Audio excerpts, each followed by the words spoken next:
Abra sua Bíblia comigo em Atos dos Apóstolos, no capítulo de número 23, versículo de número 11.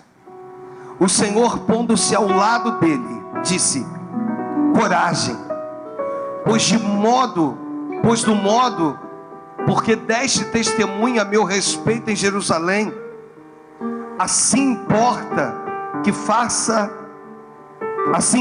que também o faças em Roma. Deus, fala conosco, é o que eu te peço no nome do Senhor Jesus.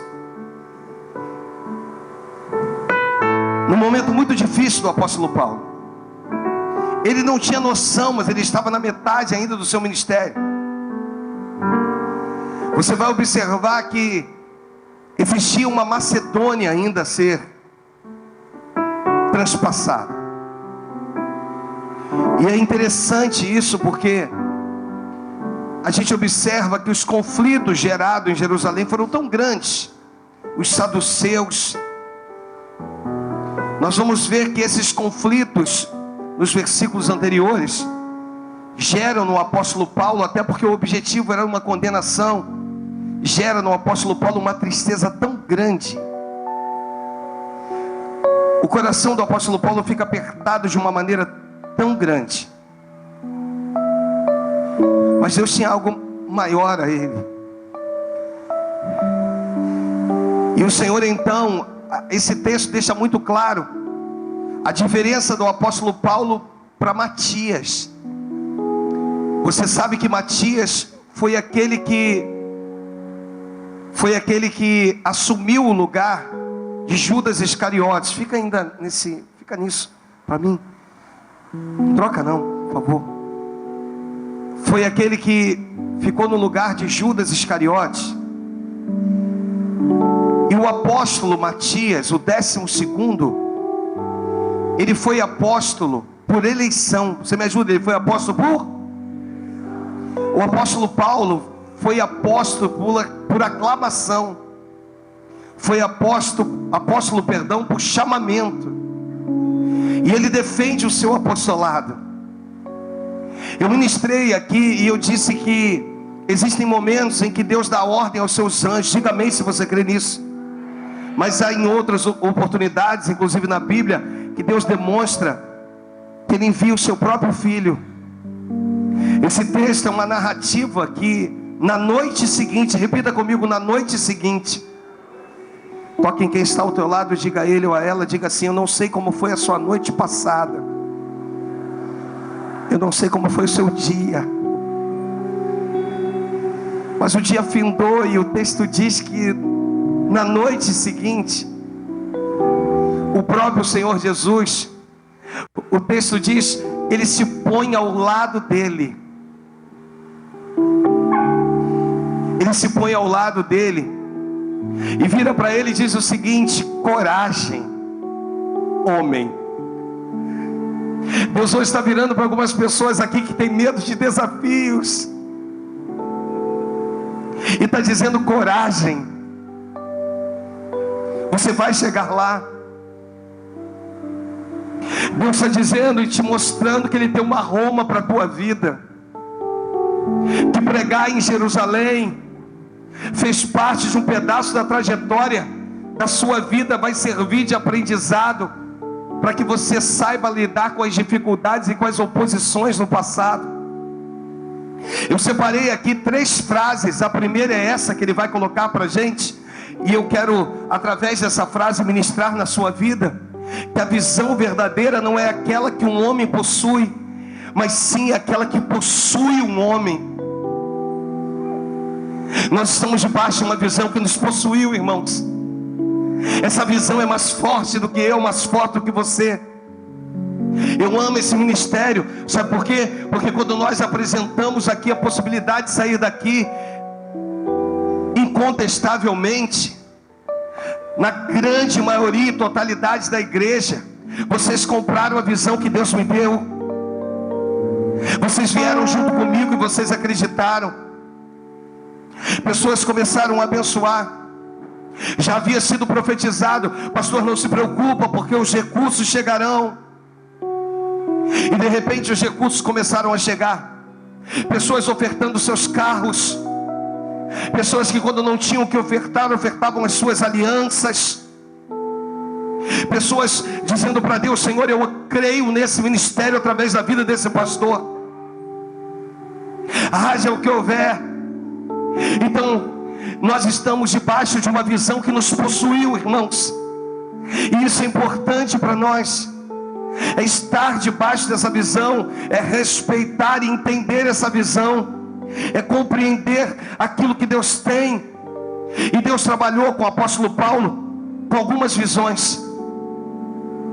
E nesse texto, é claro que nos próximos cultos eu vou me aprofundar nesse texto.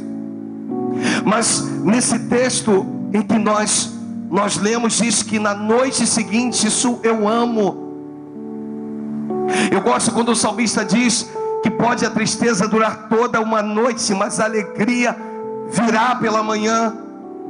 Não é talvez ela venha, ela virá pela manhã. Eu gosto quando o mesmo salmista, ele vai dizer que nunca viu o justo desamparado, nem a sua descendência mendigar o pão. Eu não sei como foi a sua noite anterior, eu não sei como foram os anos anteriores, mas eu sei que Deus tem um projeto novo para a tua vida em 2019. Ele está dizendo: coragem, você vai chegar lá. Coragem.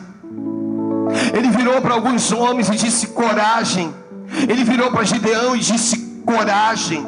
Ele virou para Josué e disse: coragem. Ele está virando para mim e está dizendo: coragem, Alexandre. Ele está virando para você, dizendo o seu nome, dizendo: coragem. Você vai chegar lá. O Senhor se manifesta ao lado do apóstolo Paulo. Ele se põe ao lado e ele diz: coragem. Cara, eu vou mudar aqui para tu entender as expressividades desse texto. Tu pregou, tu deu testemunho em meu nome em Jerusalém, isso alegrou o meu coração. Paulo, tu está achando que é o fim do teu ministério? Paulo já estava se preparando para ser julgado num outro lugar, e de repente Deus vira para ele e diz: não, querido, não é o fim do seu ministério. Eu ainda tenho um objetivo contigo. Eu quero que tu pregue em Roma. Roma dominava praticamente todo mundo. Ele prega em Jerusalém, numa extremidade, numa província, num território. E agora Deus vira para ele e diz: eu tenho um território maior para ti. Tu está entendendo? Quando tu pensou que estava tudo se estabilizando na sua vida, olha para o pastor. Permanecer nesse lugar para mim era zona de conforto.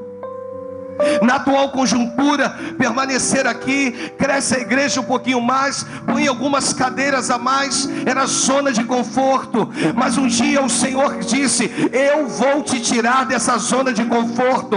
Eu quero fazer novamente que você se preocupe. Como que você vai fazer para pagar o aluguel do imóvel novo, que é 5 vezes maior do que o aluguel desse lugar? Ele te tira da zona de conforto, porque ele vira para nós e diz: eu tenho Roma, para que você venha pregar o meu evangelho e dar o meu testemunho. Ele encoraja, ele se põe do lado, porque é tão bom quando você olha que do teu lado existem pessoas que te impulsionam. É tão bom quando é prazeroso isso, quando você compreende, quando você entende. É tão bom quando tem alguém que te motiva, e se tem alguém que me inspira, e alguém que me dá força o tempo todo, é a esposa que Deus me deu. Todas as vezes, em todos os desafios da minha vida, não digo contra a igreja não, eu virava para ela e dizia assim: olha, agora eu vou vender o carro, que eu preciso comprar mais um elevador para a minha oficina. E nós andávamos no reboque que eu tinha. Você está entendendo?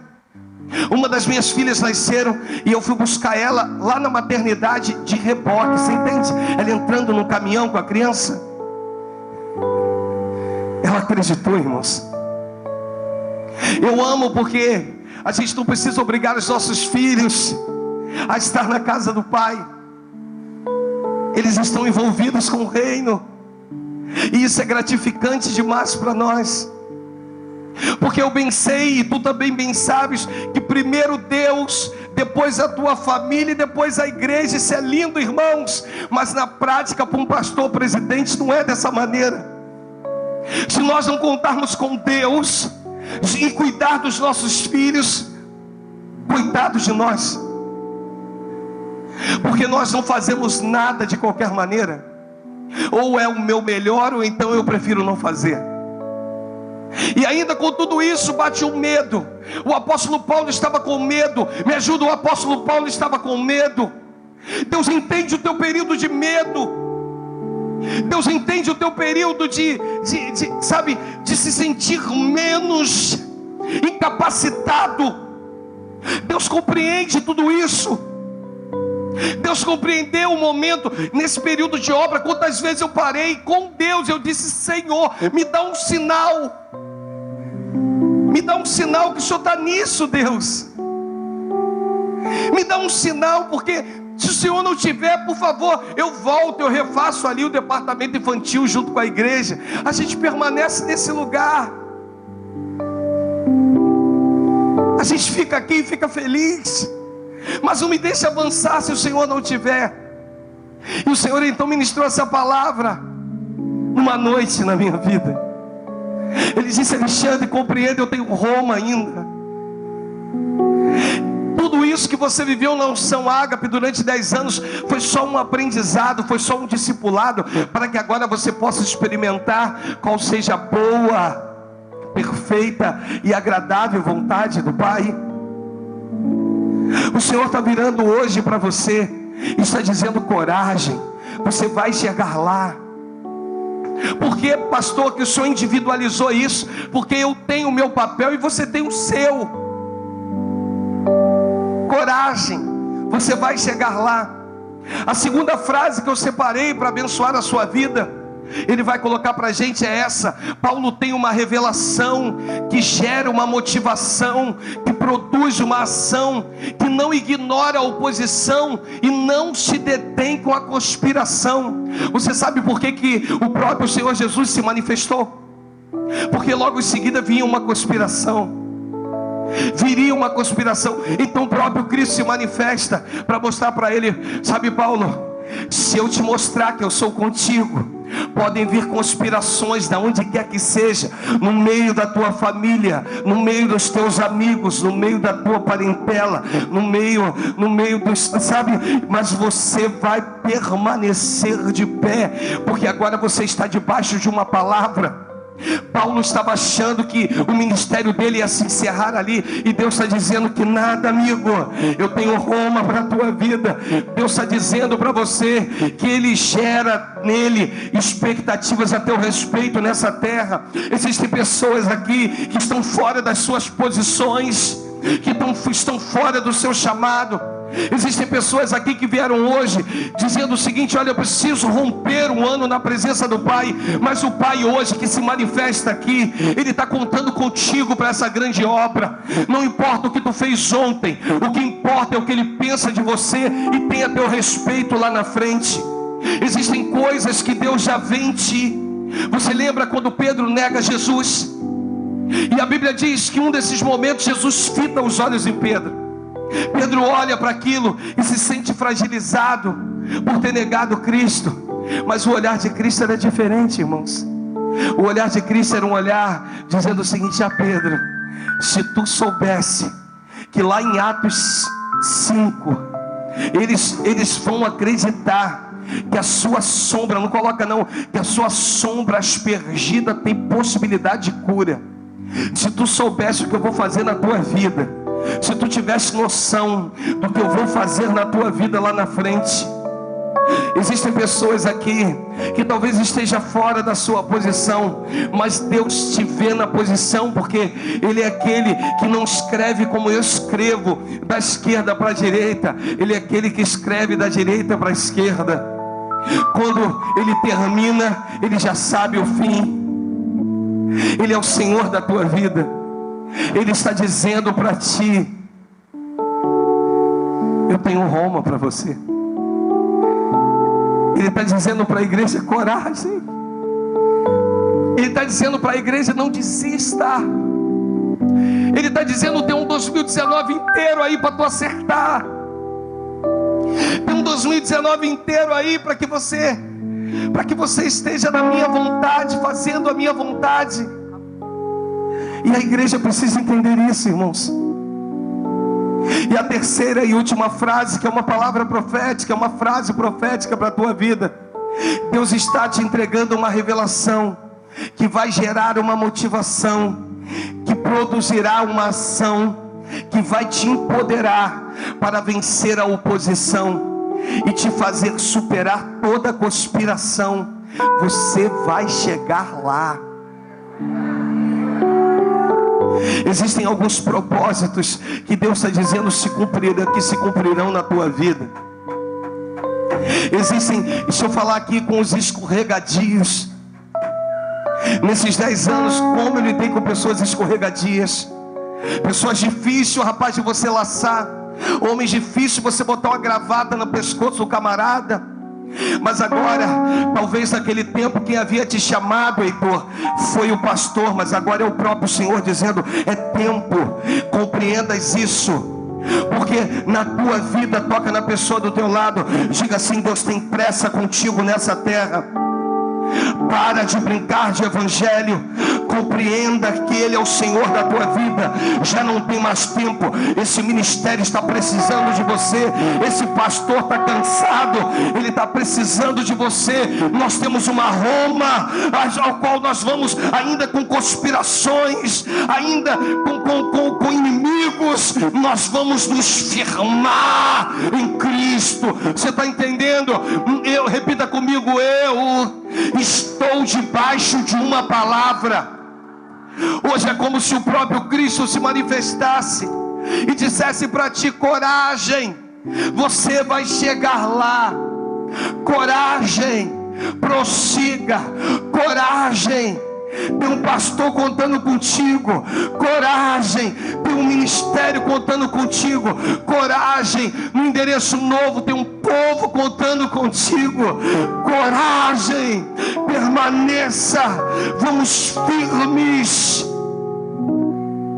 Vamos tomar posse de tudo aquilo que é nosso, irmãos. Podem se preparar aqui.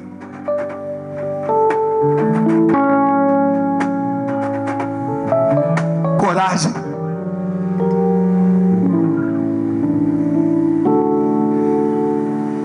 Coragem. Você vai chegar lá. Coragem. Você vai chegar lá.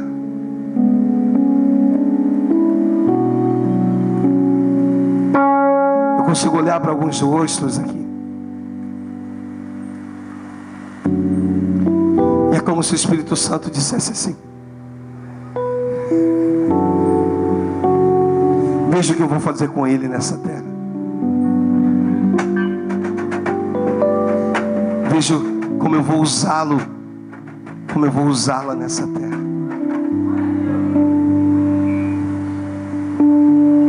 Coragem.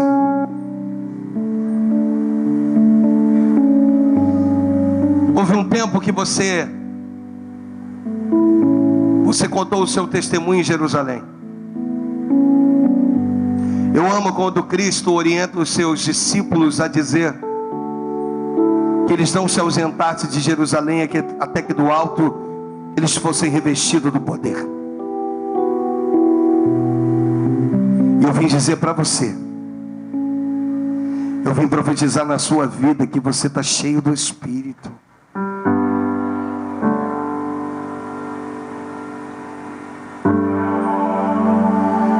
Desculpa citar alguns nomes, irmãos. Não é para magoar nem para ofender. Não é para a pessoa se sentir mal.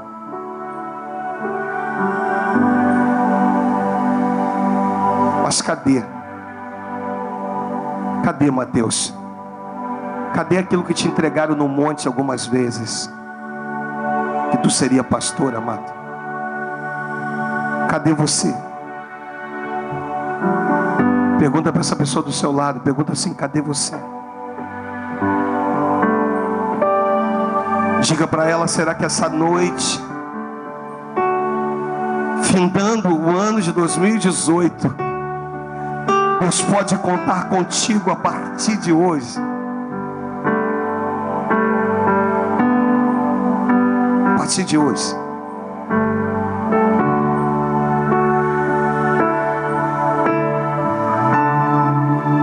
Até quando você vai empurrar com a barriga? Até quando você vai dizer: eu preciso estar bem? Não entendes tu que quem te usa é o Senhor? Que no momento da tua maior dor, no momento da tua fraqueza, é Ele que te faz forte. Quando o apóstolo Paulo atravessa a Macedônia, ele descobre algo lindo. Ele descobre que ele poderia ser feliz em toda e qualquer situação.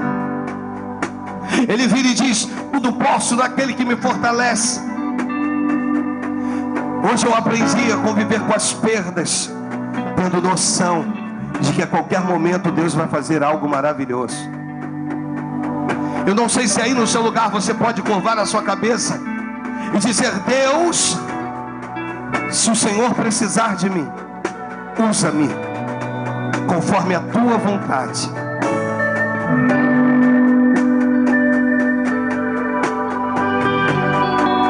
Você pode dizer isso? Deus, se o Senhor precisar de mim, usa-me conforme a tua vontade. Você pode profetizar? Eu vou contar até 3, vai. 1, 2, 3, vai.